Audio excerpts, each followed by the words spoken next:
Let's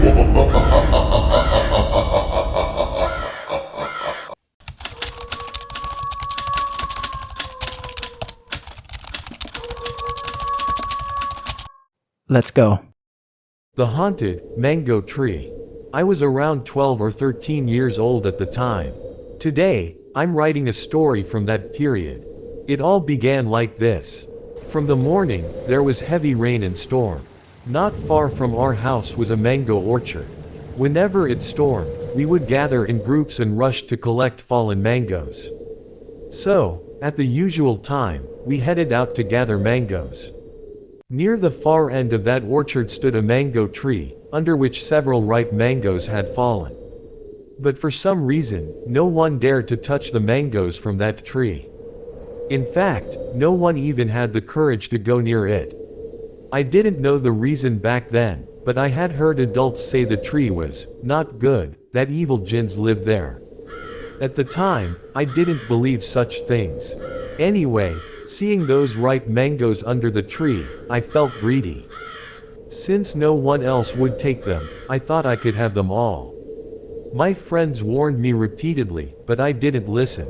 As I was picking up the mangoes, a large one suddenly fell from the tree. The ground seemed to tremble. This mango was much bigger than the others. Amazed, I took it with me.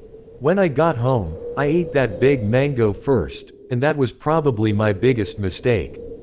That night, I had a terrifying dream. I saw myself picking mangoes under the same tree. Suddenly, I felt like someone was laughing from above. When I looked up, I saw a man sitting on a branch, but he had no head. Instead, two red eyes gleamed on his chest, and a mouth gaped on his stomach.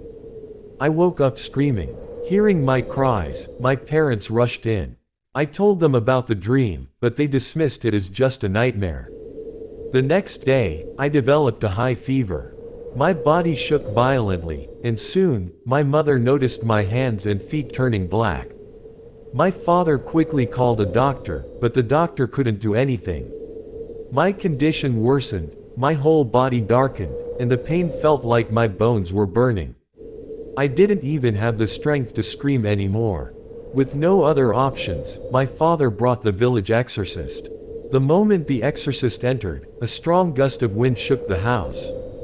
He sensed that something sinister had attached itself to me.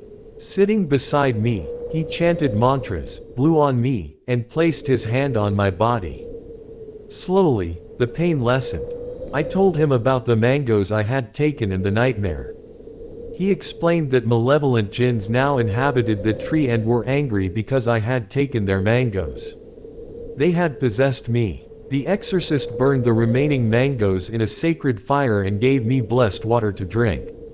He also tied a protective thread around my wrist. For a few days, everything seemed normal. But soon, the nightmares returned.